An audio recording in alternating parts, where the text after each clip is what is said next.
So we're out in the shop today looking at a custom build that we're doing for a back gouging application. What I'm really kind of wanting to highlight here is the powered slides. We have, in this case, 2 powered axes, in and out and side to side.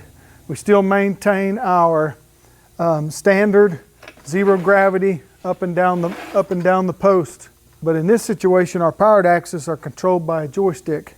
This joystick can be used to control both side to side and also in and out here with this joystick. You can, depending on how far you push it, you can move very, very slow or you can move fast.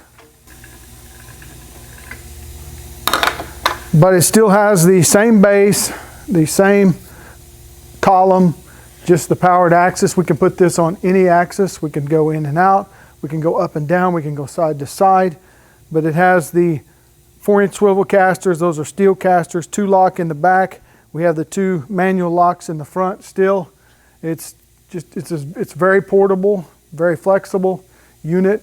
So give us a call, check it out. We can do it in a myriad of different configurations depending on the application.